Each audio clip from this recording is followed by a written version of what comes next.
So, ayan na naman tayo mga inday. Gusto nyo makita yung aking pasaway na bata dito.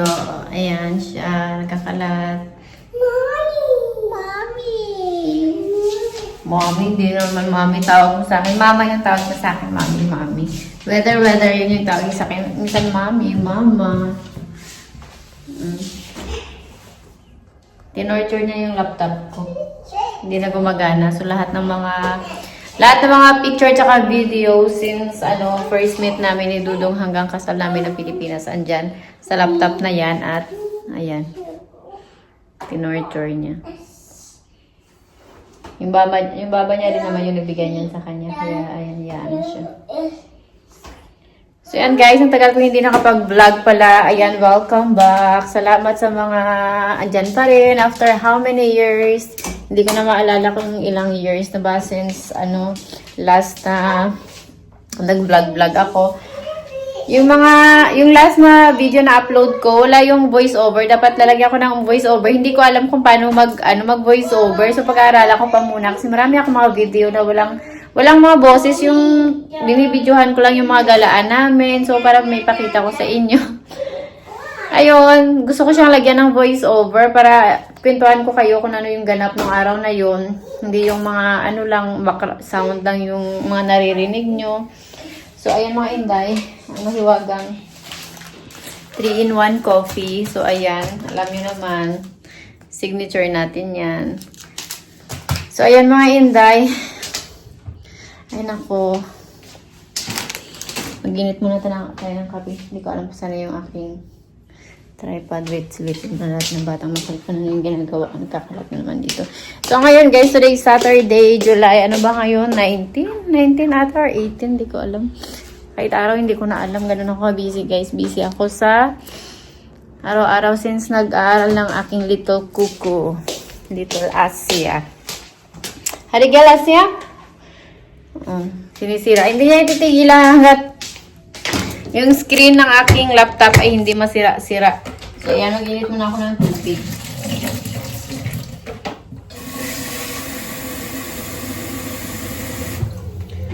So, ayan mga inday. Ang dami naming ganap.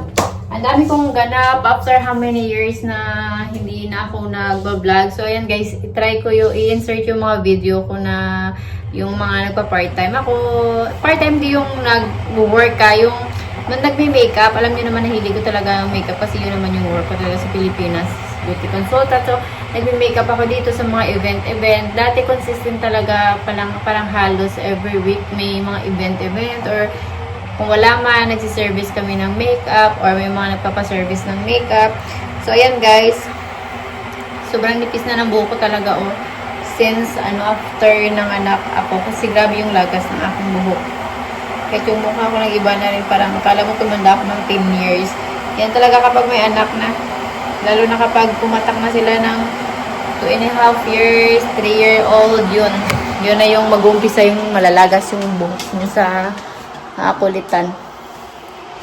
Ayan. Grabe yung ko talaga, yung hair fall ko. Tingnan nyo wala ng parang na daanan na ng aeroplano. So, ayun, si Kuko nag-aaral na guys. Again, sinabi ko na sa inyo sa last na video ko na si Kuko nga nag-aaral na. Then, ayun, siya ngayon, yung schedule niya ngayon, naka-summer class siya ngayon. Dapat nga hindi siya papasok ngayon summer class kasi hindi, alam niyo yung init dito sa Turkey, hindi talaga normal. Unlike sa Pilipinas, dito yung alam yung pagbukas mo pa lang ng pintuan dun sa baba ng gate, sa baba ay yung parang alam mo yung bumubuga na kagad sa'yo, sobrang init yung feeling mo nasa loob ka ng oven. Kaya tingnan mo dito, yung dito sa Turkey, may mga part ng city sa Turkey na kusang nasusunog kasi sobrang init. Matapon na yun ng sigarilyo na susunog kagad or as in, maapoy lang kusa. Yung part ng Izmir, Adana, Izmir, yan yung napakainit na lugar. Lagi may sunog yan. Every year. May sunog lagi dyan. O, diba? Yan na naman siya, bagong sinisira na naman niya. Sinisira na naman niya yung salamin ko. Ayun ako. So, yun mga inday. Ayan. Hindi ko alam kung... Saka ako na sa inyo sasabihin, sinasabi ko sa inyo, surprise. Ayan. So, ayan mga Inday. So,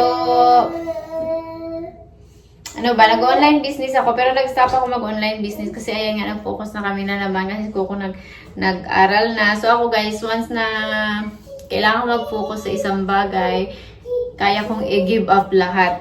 Lalo na when it comes sa family or kay Kuko, kay Dudong, kaya kong i-give up lahat kahit sabi na sumasahod ako doon. Or, alam nyo naman, kahit tulad dati, yung nag-start na ako mag-IVF, nung sinabi ng OB ko na bawal ma-stress, so kahit sumasahod na ako sa mga social media, talagang binura ko lahat for the sake of na para lang magka-baby kami. So, ayun na naman, si Kuko kailangan ko mag-focus kasi yan nga, yung speech na naman niya, nagsasalita siya guys, more in English lang talaga yung sinasabi niya. Paunti-unti lang yung Turkish niya. So, ayun, kailangan ko na mag-focus sa kanya. Buti nga ngayon kahit paano kasi nga pumasok na siya sa, ano, diba? Pumapasok na siya, maaga pa actually. Pero, ayun, pumapasok na siya, kahit paano, sasalita na siya ng Turkish. Kahit paano, hindi na siya yung titingin-tingin na siya kasi hindi siya makakaintindi kapag tinatanong siya. English yung sagot niya. Kaya, ayun. Haligal Kukush. So, tingnan nyo, ipakita ko sa inyo. Ito yung activity nila sa school. Sila yung nag-color neto. O, ayan. Kailan to? Ayan, nung July 18, nung Friday. Ayan, sila nag-color niyan. Si Kuko nag-color niyan. Ayan. Ayan siya. Diba? Ay! No. Down. Di na, get your shoes after a while. We go to Baba. Baba si Dudong kasi bumili siya ng kofte. Kasi si Kuko, konsumo ni Kuko yun. Mukhang kofte ito eh. Ay, ayun. So, yung mga Inday, insert ko na lang yung ibang mga video na ganap namin nung naligo kami sa beach last week. Last week ba? O, last week nga. Nung Tuesday pala kasi holiday, nung Tuesday, Timos 15. So, ayun, insert ko na lang yun. Then, hindi ko alam kung paano ako mag-umpisa ng vlog ko kung saan doon yung topic na i-start ko sa inyo. Basta, ayun guys, ang dami naming pinuntahan ng mga lugar, maraming ganap-ganap. So, mag-comment na lang kayo kung anong content ang gusto nyo na naman. So, again, ayan. Pero ayoko na ng content, ayoko mag-content na parang common na kasi yun yung about sa mga Turkish husband or mga attitude, mga ayaw at gusto. Gusto ko yung masayang content lang ba yung or food reviews or mga travel, yung enjoy lang. Kasi mostly yung mga content ng mga Pilipina dito na asawa ng Turkish, ganun na rin yun. Siguro naman marami na kayong idea kung ano yung mga attitude or ano yung mga ano dito ng mga local dito. So, ayun mga Inday. You say hi! Hi! Hi! Baby. What the baby want? Happy! Happy! Yes. Sad! Sad! Mad! Ay, it's happy. Mad! Silly! Angry! Hindi ba? Tama? Okay na yan? O, tama na. So, yung mga Inday, magkape muna tayo. So, alam niyo ba, si Kuko, hindi yan siya makakatulog na wala itong maduming lima. Tawag dito. Parang kambing siya or kuzo, pero hindi to siya kuzo or kambing or sheep. Ano to sa lima. Di pa nga yan naluto. Ew! See? Ew. Si Kuko na mukhang mais. Mahilig to siya sa mais. Kaya lagi kaming may mais. Ew. See? Ay. Nakalabas na naman si Aling Maliit. Diba? Kasama niya yung kambing niya. At ang kanyang mahiwagang bag.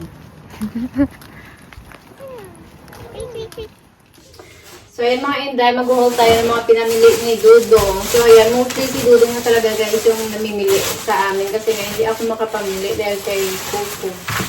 Ayan. Eto, paboritong kofte. Ito nila ni Baby Chanel ni Kuko. Mag Chanel pa rin ako. Eto, binibili niya to talaga sa may restaurant siya na binibilahan nito kasi ito lang yung coffee na kalasa talaga ng coffee ng lugar nila, which is Sivas or Tukat. So, ayun, kahit ikutin mo man dito yung buong Istanbul, wala kang matikman na ganito lasa ng coffee. Basta maganda siya kasi homemade siya. So, ayan, sinasadya na talaga yung restaurant na yun kasi sila lang yung gumagawa, which is taga Sivas din kasi yung may-ari ng coffee na to. Wala to sa mga supermarket or sa mga grocery yung coffee na to.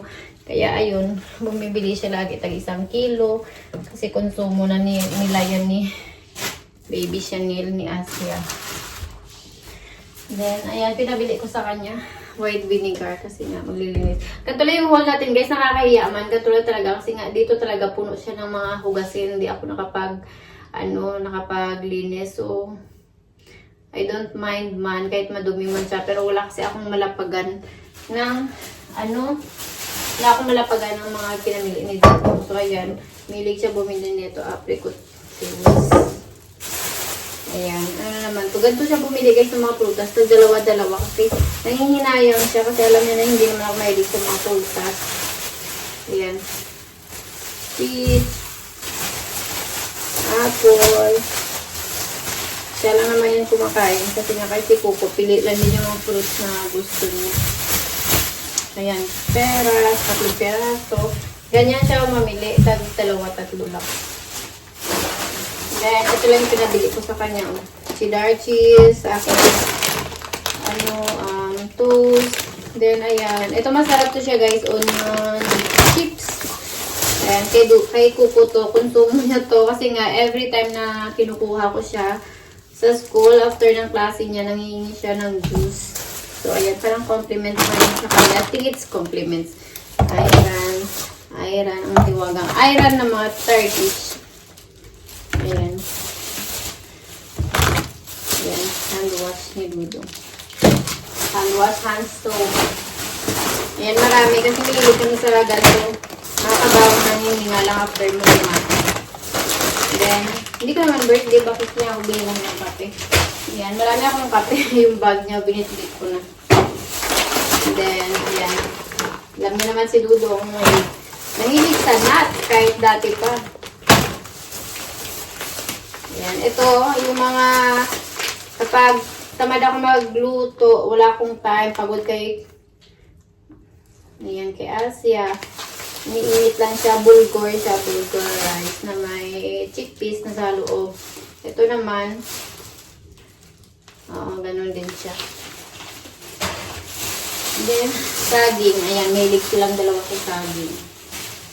So, ayan mga inda, yun na yung mga pa-haul natin. Then, ayan, ayusin na siya natin. Makapaglinis na tayo dito. Then, sabi ni Dudong, tatawag daw siya kapag packet na sila. Then, mag-umpisa na ako magluto. Kaya ayun mga inda, then ako nandun. Isip mo na kung anong content yung ikukwento ko sa inyo. Kung ano yung mga part na mga ganap-ganap namin nung nakaraan. Ikukwento ko sa inyo kasi wala talaga akong maisip sa ngayon. So, bye. Ilang araw mga yung to. So, ayan, first time natin mag voice over. So, ayan, pagpasensyahan nyo na muna kasi nag-a-adjust muna tayo. So, ayan guys, pumunta kami dyan sa Tiramata Beach Resort. So, how many times na kami pumunta sa resorts na to. At alam ko nakita nyo na to at napanood nyo na yung lugar na to lagi sa aking dating mga vlog kasi ito lang naman yung mga pinupuntahan namin or ang pinupuntahan naming beach na dito na mas malapit sa amin dito sa Istanbul. Yung location nito is sa European side sa Istanbul, yung Tiramata Beach Resort. So ayan, private resort siya guys. Then, hindi ka makapasok sa resort na yan kapag may mga bit-bit ka ng mga foods. Bawal magdala ng foods ng kahit anong foods, kahit tubig, bawal. So, lahat ng pagkain sa loob lang siya pwedeng bilhin. Kasi kukumpiskain nila dyan sa labas. So, ayun nga. Dyan, bago kami umalis dyan, may nag-away-away pa dyan. Kasi nga, may mga siguro first time na pumunta dyan. So, ayaw nilang iwanan yung ibang mga foods nila. Siguro nagbaon sila na akala nila pwede sila makapag-food trip dyan. Entrance lang yung ano. So, hindi muna nila sinearch yung reviews kung ano yung pwede at hindi pwede dyan sa resorts na yan. So, last time also na pumunta kami dyan, may nag-away-away din dyan. Yung parang, alam mo naman, yung mga Turkish, mga siloso. So, ayan. yung little turtle namin, pagkakita niya dyan sa beach, ayan, tumako na kagad pagkakita niya ng tubig. Pero ayan, kahit hindi pa pwedeng maligo dyan, gusto niya lang tumakbo dyan sa tubig kasi sobrang lakas ng hangin. Akala nga namin hindi matutuloy yung swimming namin dyan kasi nga sobrang lakas ng hangin.